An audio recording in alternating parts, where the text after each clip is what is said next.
Aujourd'hui, l'équipe de la bouquinerie du Quai Saint-Michel vous emmène rencontrer Georges Niva. Georges Niva est professeur émérite à l'Université de Genève.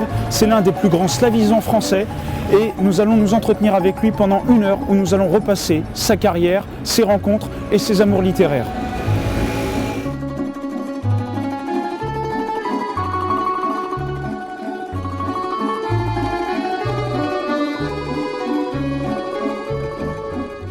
Alors, cela nous amène peut-être à parler maintenant de tout votre travail de ces dernières années sur la mémoire russe.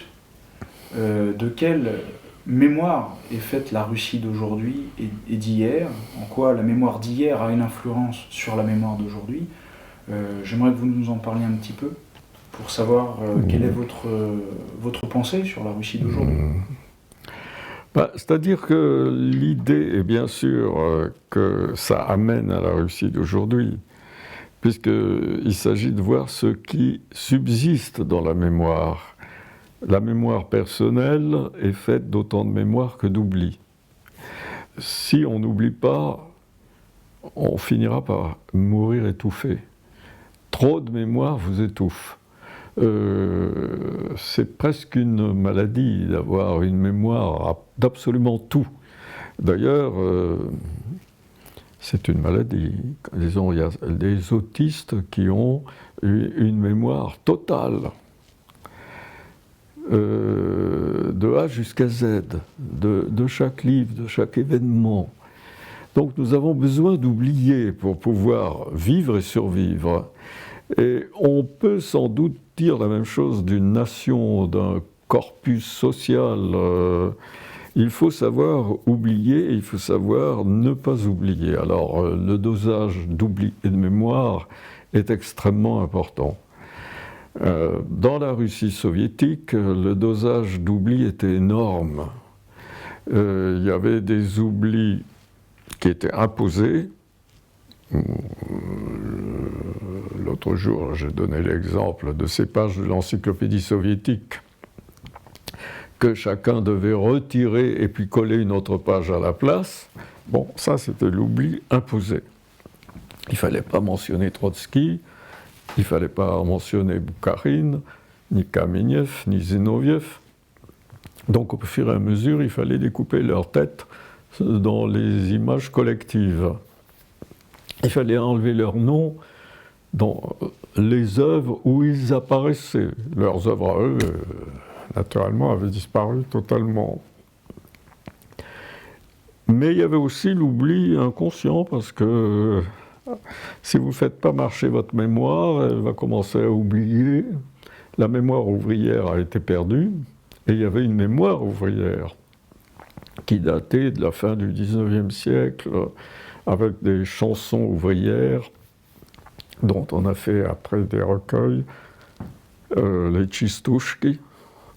Il y avait une mémoire paysanne à ce point perdue, oubliée, que le kolkhozien ne savait même plus quand est-ce qu'il fallait moissonner, parce que la responsabilité lui échappait. C'était le secrétaire du parti qui décidait on moissonne aujourd'hui ou on attend. Il n'y avait plus du tout cette connaissance du monde, du cosmos, des intempéries, qui fait que le paysan devine quand est-ce qu'il doit moissonner. Et il y avait naturellement des portions de la science qui étaient complètement, interdites. Évidemment, l'histoire en souffrait plus que tout, mais l'histoire médiévale, avec certaines concessions, pouvait continuer. Et il ne faut pas passer d'un extrême à l'autre et penser que tout avait disparu à l'époque soviétique. On se trompe. Et il y avait encore de grands historiens. Il y avait certains arts qui se maintenaient. Même Lissitsky, par exemple, a encore illustré des livres en 37-38, vous voyez, pendant les grandes purges. Tout simplement parce qu'il avait beaucoup de talent, qu'on faisait appel à lui, que ça passait un peu inaperçu. Ça dure un temps. Ensuite, la censure reprenait naturellement ses droits. Alors, la mémoire, elle s'est instaurée difficilement en Russie, puisque Pierre le Grand, le tsar réformateur, a voulu imposer le mythe de sa propre personne. Il a voulu imposer l'oubli des fondements de l'orthodoxie. Il a imposé de couper les barbes. Dans mon livre Les sites de la mémoire russe, au tome 2, j'ai un petit chapitre écrit par Olga Medvedkova qui est assez amusant sur l'histoire de la barbe en Russie. Il y a eu un impôt sur la barbe, il y a eu des hommes pris dans la rue, ont coupé de force la barbe, etc. Mais il a aussi imposé, c'est plus grave, la grande peur. Et la grande peur, elle provoque de l'oubli. Dans les tortures pour savoir qui a commis le crime de lèse-majesté, quand quelqu'un, dans n'importe quel cabaret, poussait, en entendant jurer que n'importe quoi, quand on est un petit peu ivre, il poussait le cri « Slovo et dielo », parole et action. Et ce mot déclenchait l'enquête policière de la police secrète, qui interrogeait et torturait le délateur et l'objet de la délation. Alors c'est une grande peur qui a laissé son empreinte sur la mémoire russe, peut-être même dans les gènes de comportement russe.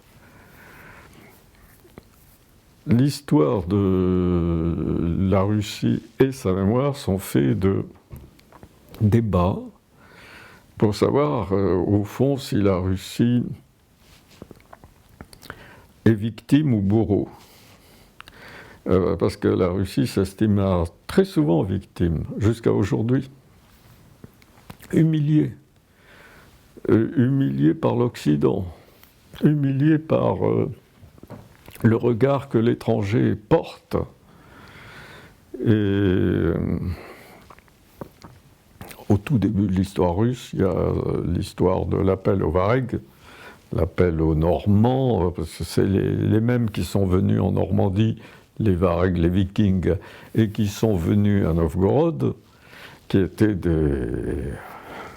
d'excellents guerriers scandinaves, qui naviguaient avec des pirogues terrifiantes, qui remontaient les fleuves assez haut, jusqu'à Paris, et qui ont remonté le fleuve Ilmen.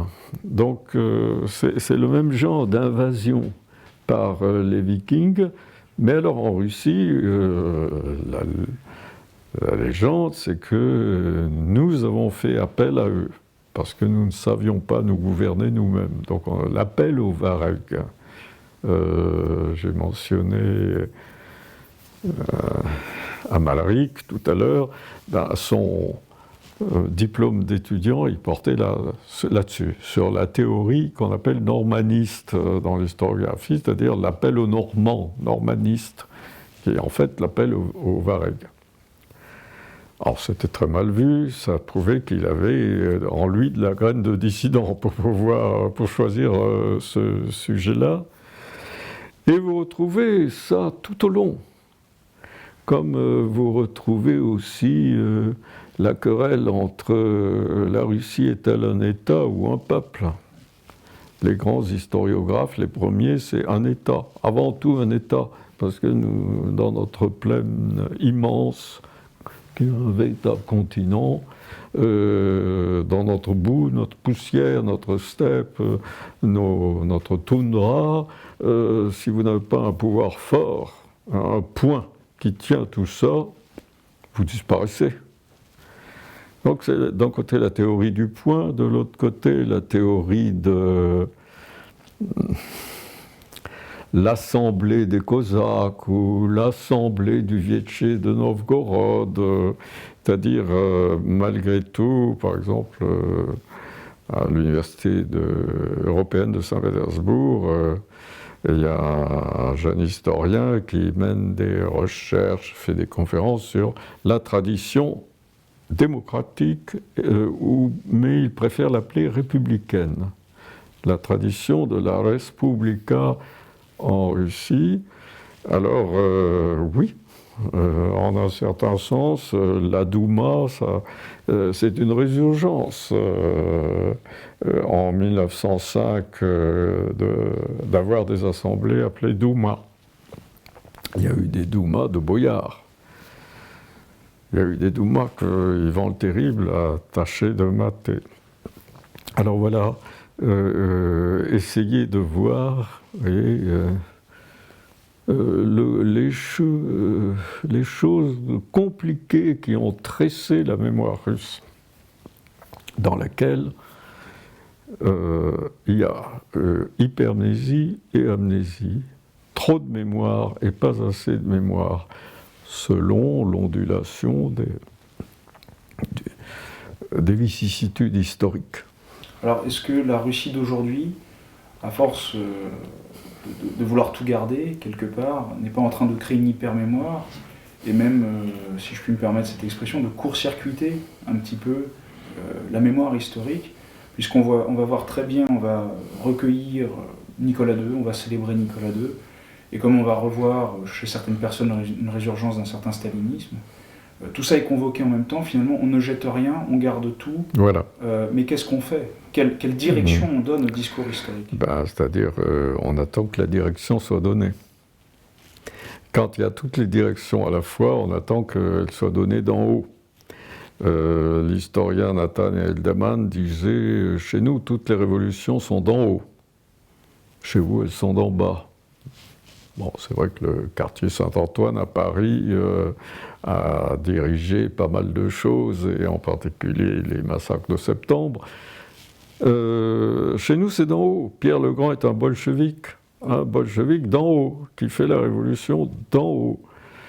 Le prolétariat est d'en haut. C'est le prolétariat uniquement des usines Poutilov de Saint-Pétersbourg. Comme toutes les théories, il ne faut pas pousser trop loin parce qu'immédiatement on trouve des arguments en sens inverse, mais grosso modo, il y a du juste là-dedans.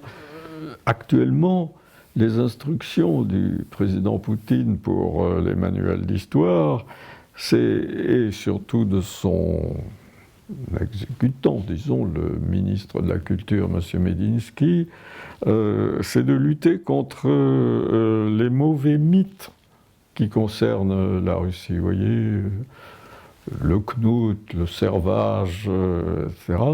Et de créer des mythes plus vrais, plus authentiques sur la Sainte Russie. N'exclure aucune page, mais attention, à condition que ces pages soient des pages de gloire. Alors, la gloire de l'armée blanche, on la prend. La gloire de l'armée rouge, ça va de soi, on la prend. Finalement, le seul personnage historique qui fait un peu les frais de tout ça, c'est Lénine. Lénine ne figure pas beaucoup dans les manuels. Staline y figure davantage. Parce que Lénine a véritablement été l'idéologue du bolchevisme, du maximalisme, et que le Parti communiste actuel, il est dans l'opposition. Une semi-opposition, mais enfin il est quand même, grosso modo, la seule opposition qui figure au Parlement russe. Et les écoliers ignorent absolument Lénine, alors qu'autrefois, évidemment, c'était le b.a.-ba.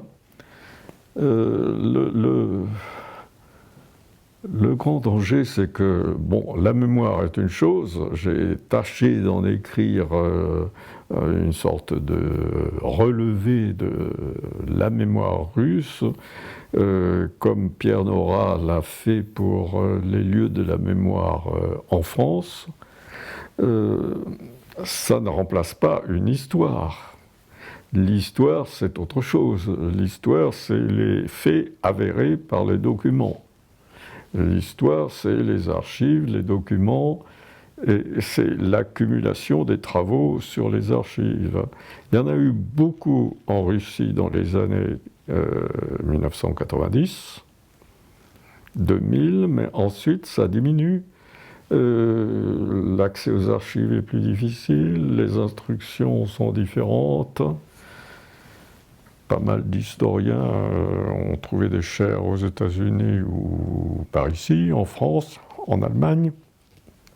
Et donc, ils ont été perdus pour l'enseignement dans les facultés en Russie.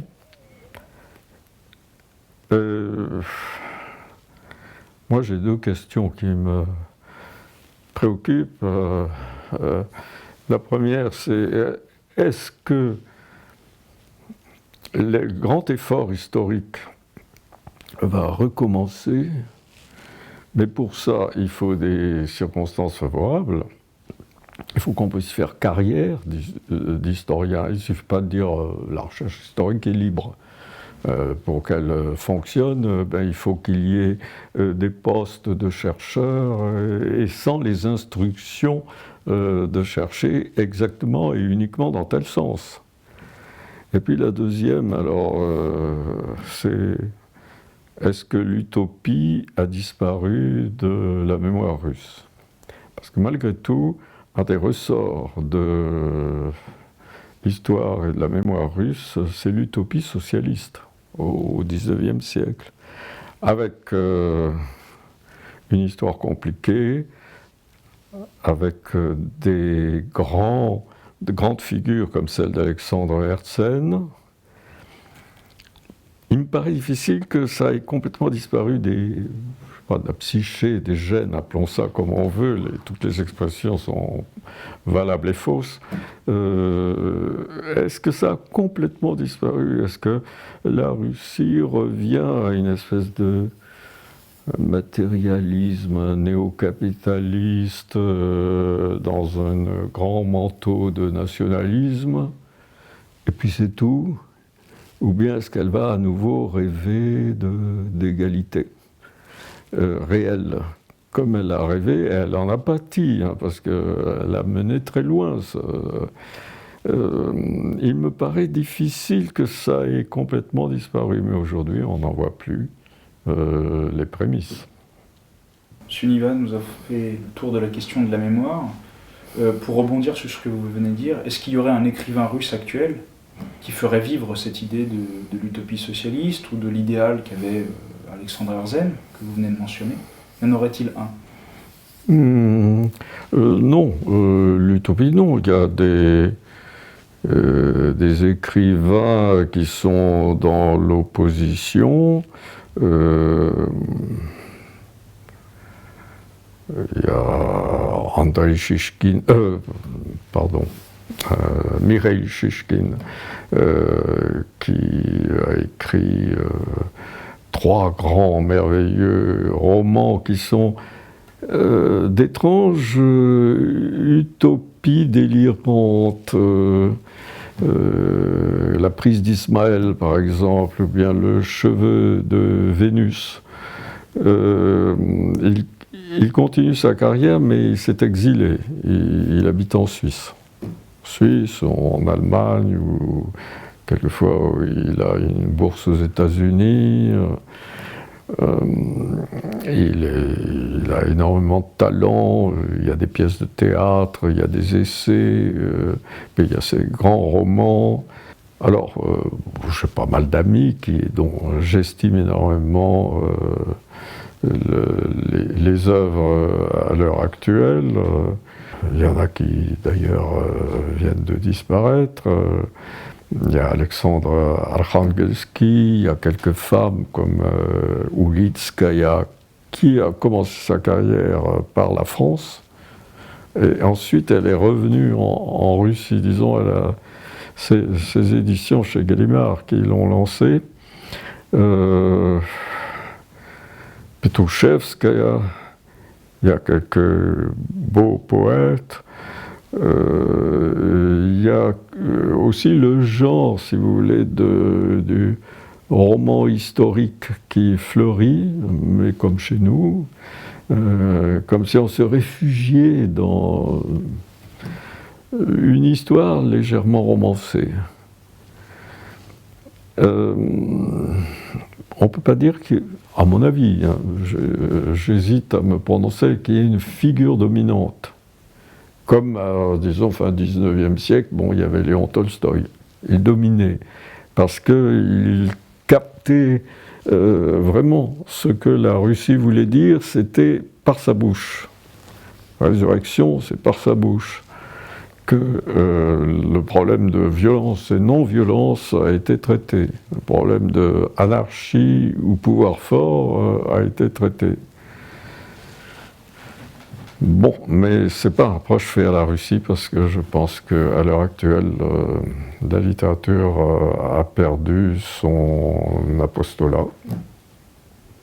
J'espère qu'elle le reprendra. Un grand merci, M. Niva, pour cet entretien, pour le temps que vous nous avez accordé. Je rappelle que votre dernier ouvrage, publié sous votre direction, Les sites de la mémoire russe, est disponible aux éditions Fayard. Et j'invite tout lecteur, quel qu'il soit, slavophile ou non, à lire vos ouvrages, car c'est une porte d'entrée merveilleuse pour découvrir la culture russe. Un grand merci. Merci.